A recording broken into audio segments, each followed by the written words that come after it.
Todos tenemos miedo a algo. Sentir miedo es natural, pero hay miedos que todos compartimos.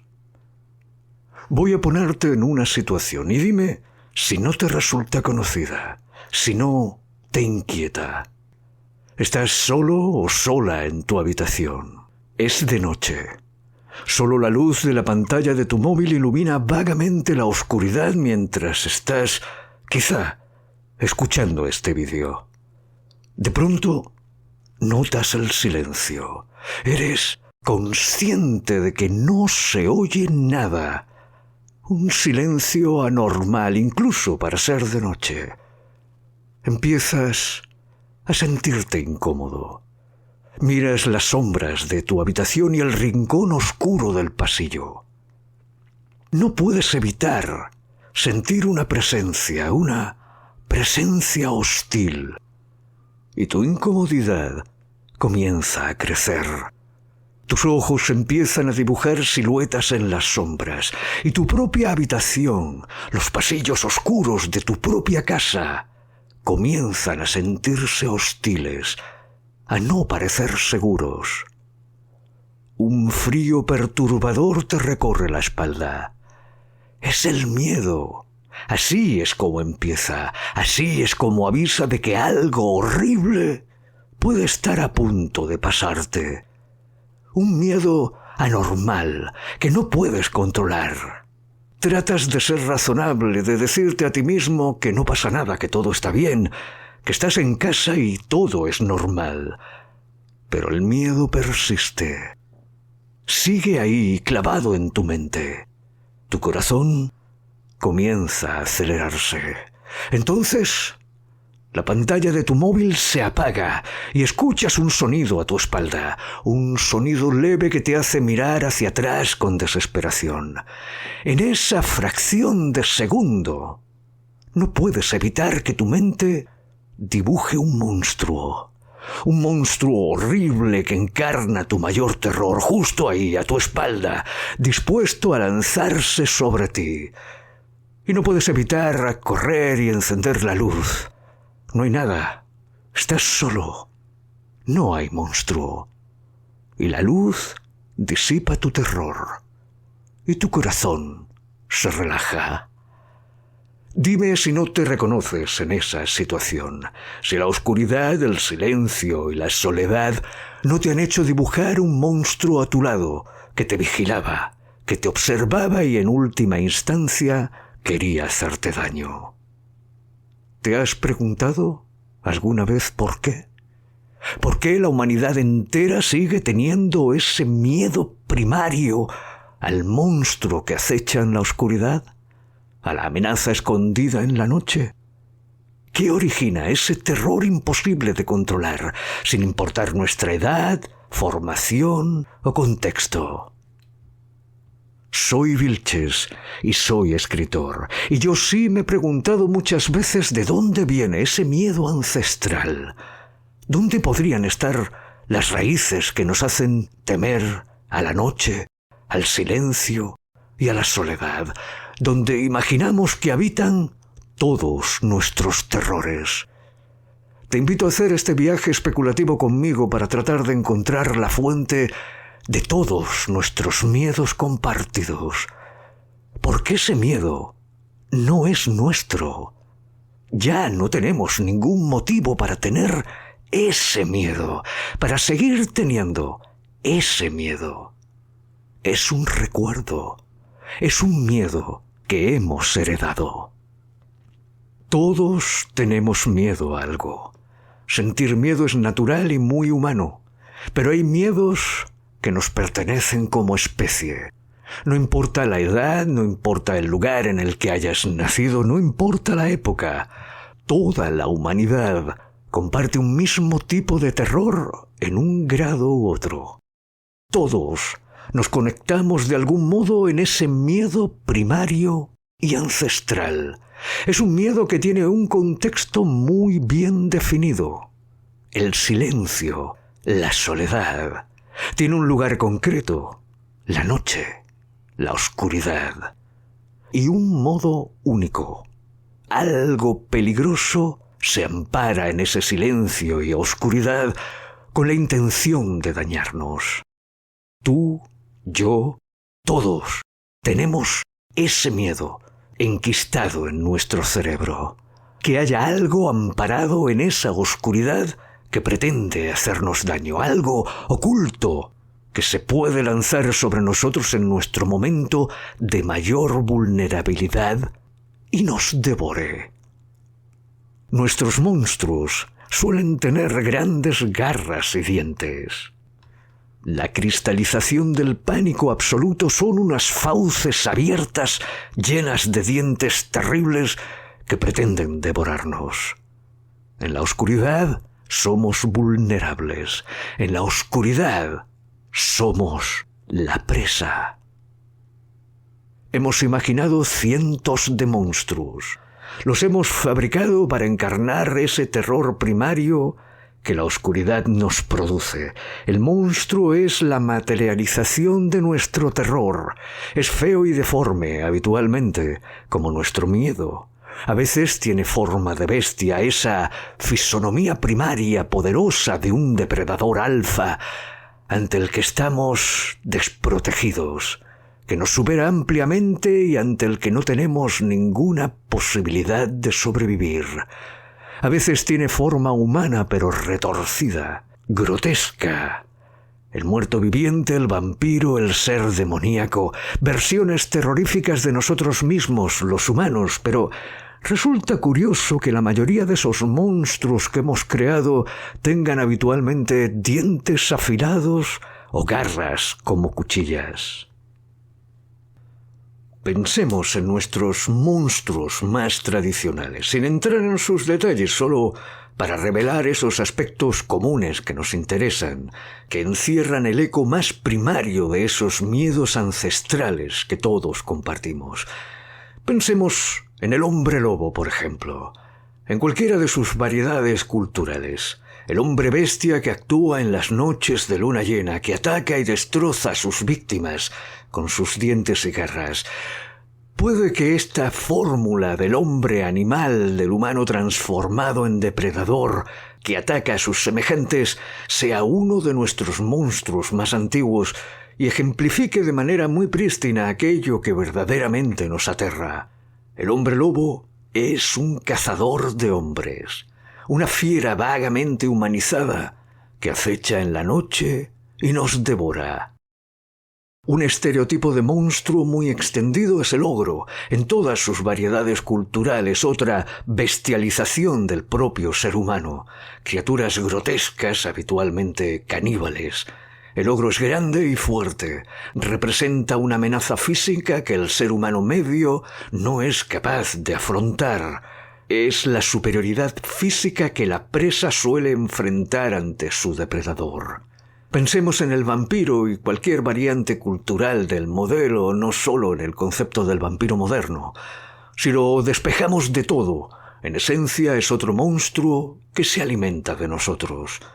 La bruja, pensando en el modelo clásico de bruja del bosque y no en la concepción cristiana de mujer adoradora de Satanás, también es caníbal, especialmente de niños. Pero muchas tradiciones, incluso las más modernas, no hacen distinciones. La bruja acecha al caminante perdido en el bosque, lo atrapa o seduce con mentiras para finalmente devorarlo. Un modelo muy antiguo de este estereotipo podríamos encontrarlo en las sirenas griegas. Ya tengan parte de ave o pez, la sirena embauca al marinero para finalmente devorarlo. El zombi, el muerto que regresa de la tumba, en cualquiera de sus versiones, incluida las más recientes, también destaca por su apetito por la carne humana. Tenemos un miedo profundo a una forma concreta de morir. Ser devorado, ser consumido por otro. Y hemos trasladado ese gusto por la carne humana a la mayoría de nuestros monstruos. Todo esto parece estar apuntando claramente a un territorio común, pero dejémoslo por el momento y centrémonos en ese contexto que tanto y tan intensamente nos asusta. La noche, la oscuridad. Un pasillo a oscuras, aunque sea el de tu propia casa a las 4 de la mañana, un bosque tenebroso en mitad de ninguna parte, es el escenario más ejemplificativo del terror. La mayoría de nuestras historias o escenas de terror suceden durante la noche. La noche y la oscuridad alimentan nuestro miedo. Los muertos se levantan durante la noche. Los fantasmas nos vigilan y actúan durante la noche. La oscuridad los protege y ampara. La noche es el reino de nuestro miedo, el marco donde las cosas que nos amenazan encuentran su territorio predilecto. La oscuridad nos paraliza, nos hace sentir vulnerables, indefensos. No estamos preparados para la oscuridad. Nuestros sentidos no son tan efectivos en ella, especialmente nuestros ojos. No vemos bien de noche.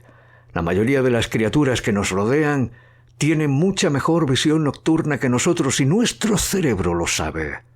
Por eso, todas las alarmas se encienden cuando no hay luz. Por eso, la noche nos inquieta tanto. El miedo a la oscuridad no es solo un terror infantil. Nunca lo superamos completamente. Un simple apagón repentino nos pone nerviosos. Todo adulto razonable admitirá que la noche y la oscuridad, cuanto menos, lo inquieta. Y no solo eso, sino que nos resulta muy complicado evitar dibujar monstruos en ella, porque la oscuridad nos asusta, pero nos asusta aún más lo que puede esconderse en ella. A veces es solo un marco, un escenario. Inquieta por sí mismo, pero lo pavoroso se encuentra escondido en esa oscuridad. Si somos sinceros con nosotros mismos, incluso los más racionales y escépticos reconocen que por unos instantes, quizá de manera instintiva, imposible de evitar, dibujan ese monstruo acechando en la oscuridad. Aunque luego sacudamos la cabeza, nos convenzamos de que eso es irracional y nos sintamos un poco estúpidos por haber caído en ello.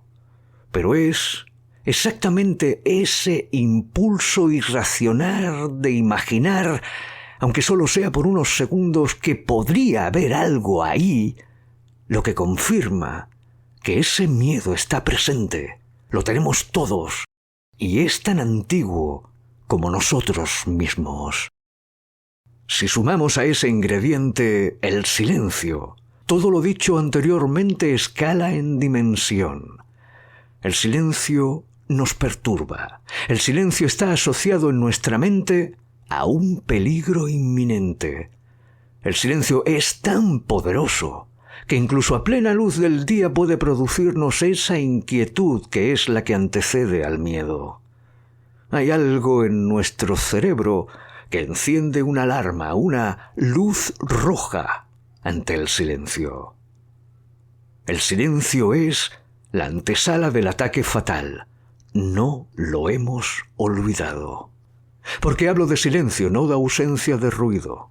Muchos de nosotros afirmamos que nos gusta el silencio, que de hecho lo buscamos.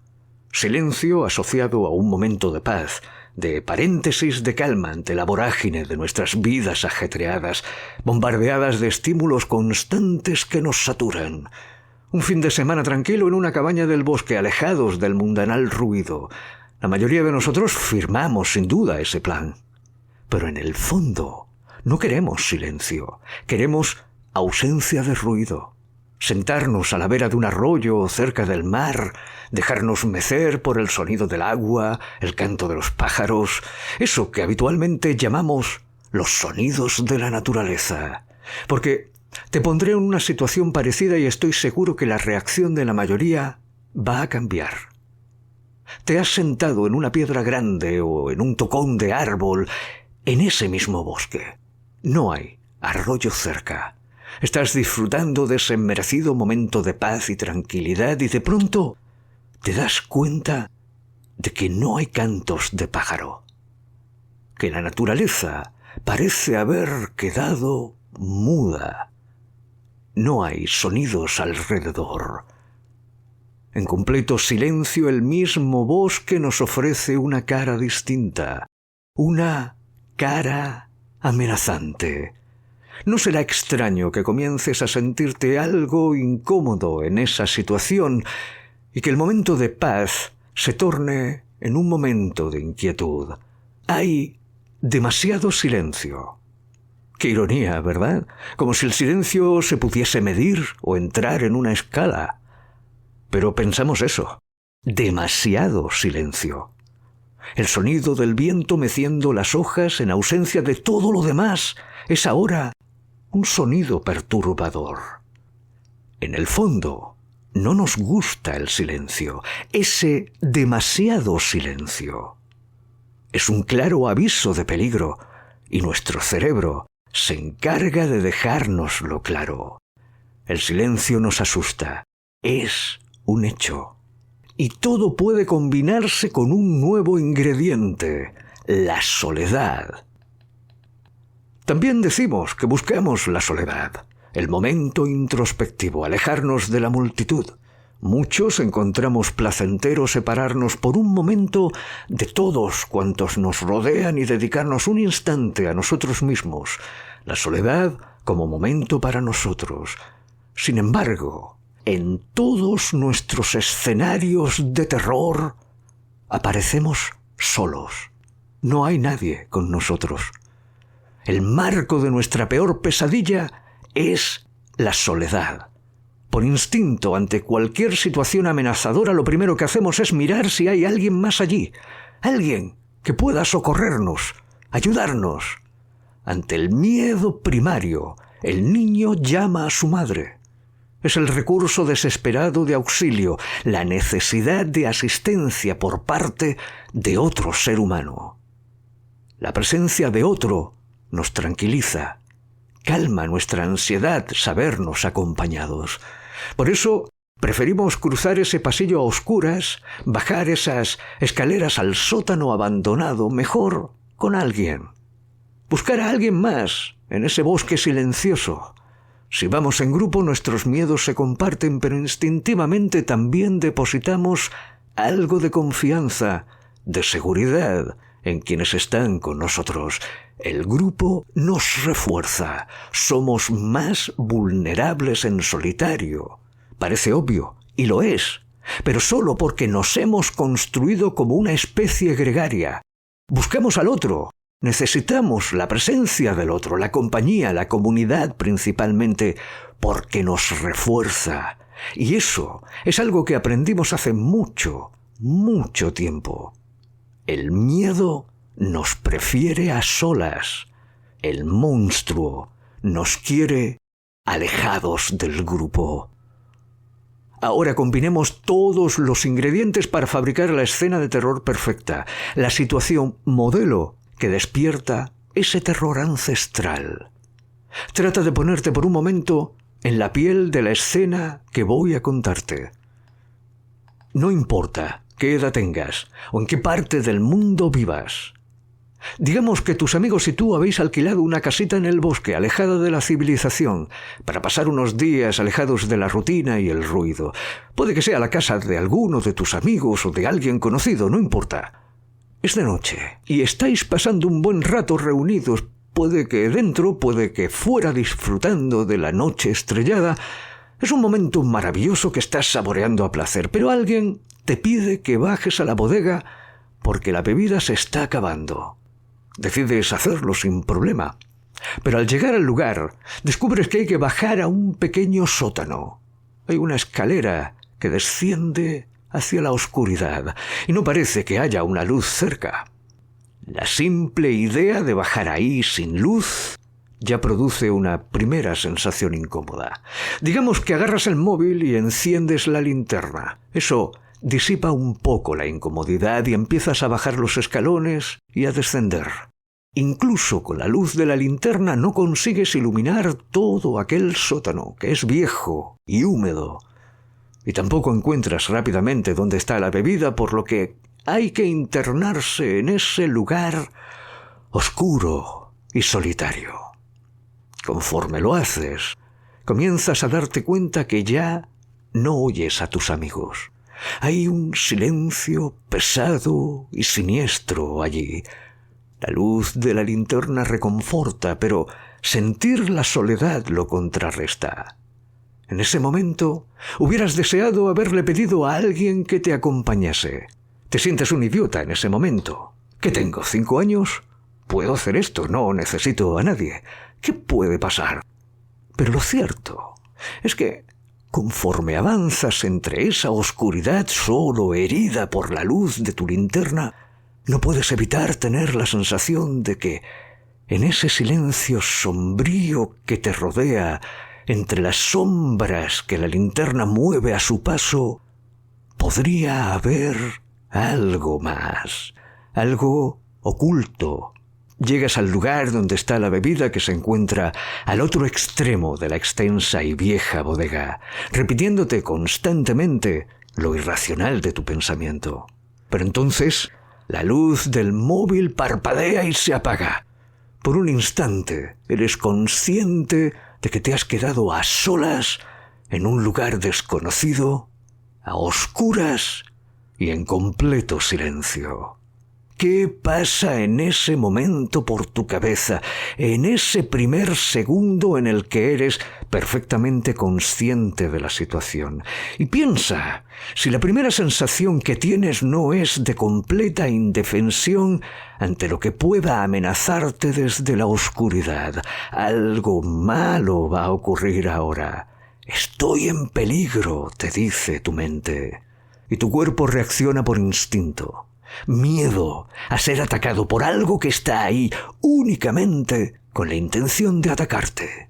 No importa qué aspecto o forma adquiera el monstruo, la amenaza invisible en tu cabeza es irrelevante. Lo importante es que tu pensamiento más primario ha dibujado en esas sombras una amenaza que te estaba esperando ahí, únicamente para hacerte daño.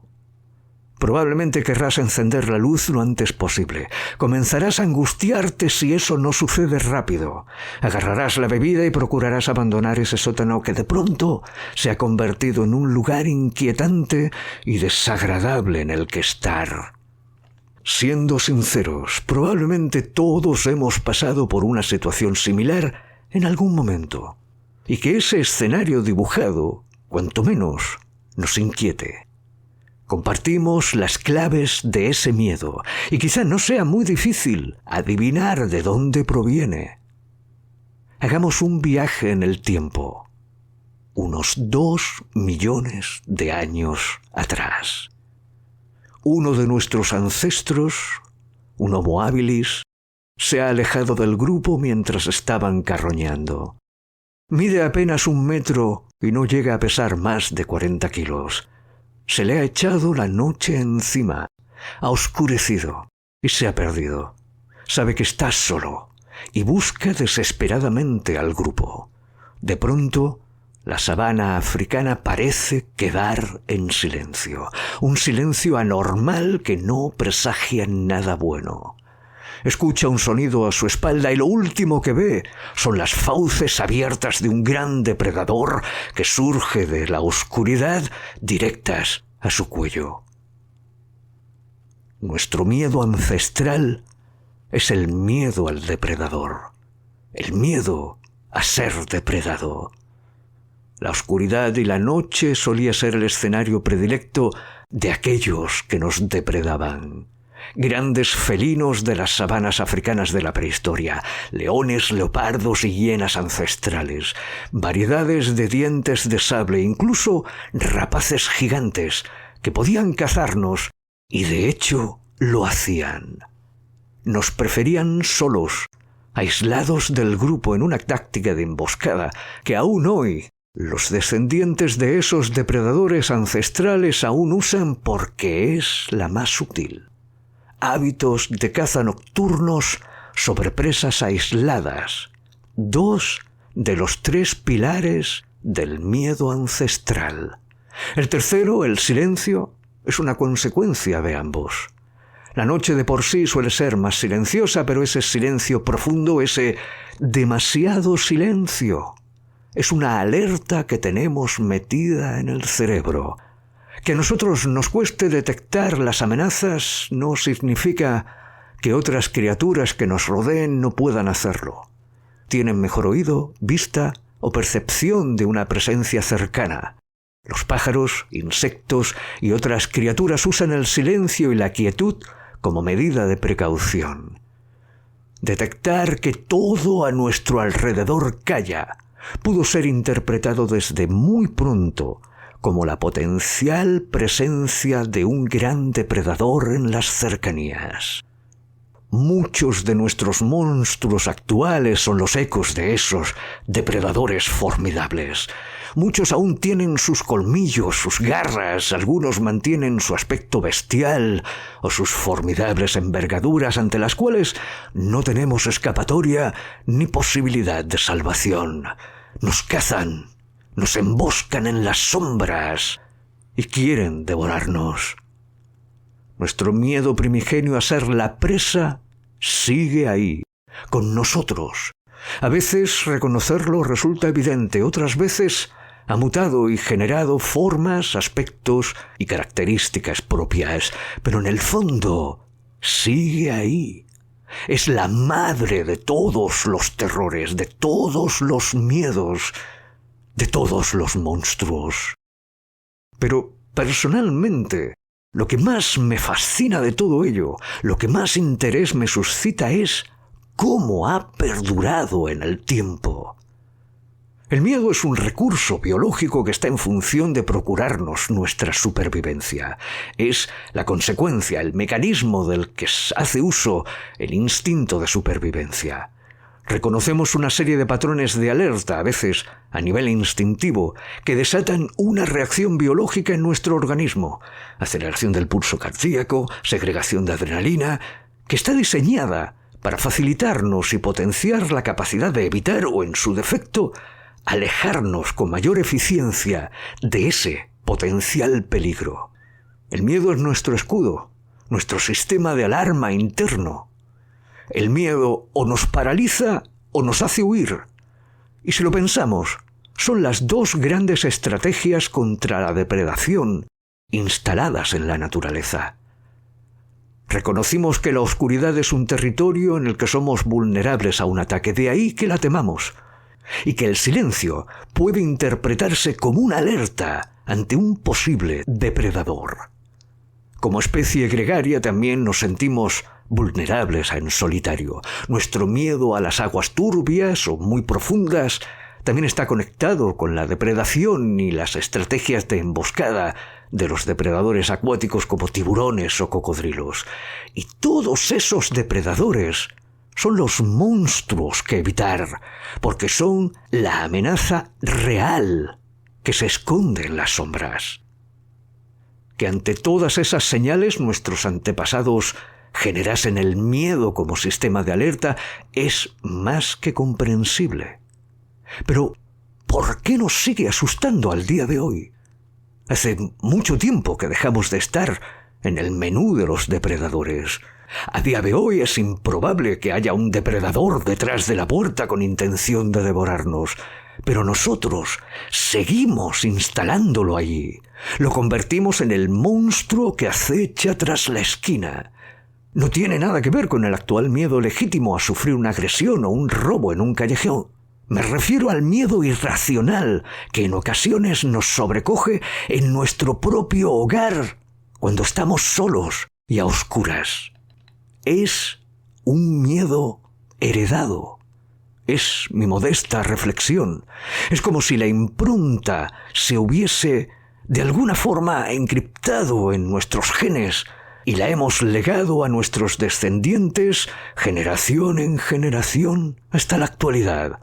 Nuestro miedo primario a ser depredado sigue siendo considerada información de alto valor para nosotros, que hace que cuando detectamos las circunstancias propicias para ello, volvamos a ser ese pequeño e indefenso Homo habilis perdido en la noche de la sabana. Hemos explotado ese miedo en fábulas, literatura, cine y atracciones a lo largo de los siglos. Hay algo que en el fondo nos seduce del miedo. Quizá la sobredosis de adrenalina sea adictiva. Algo nos acerca y repele, inconsciente e irracional al mismo tiempo, en esa angustia que sentimos, en el terror frente al monstruo.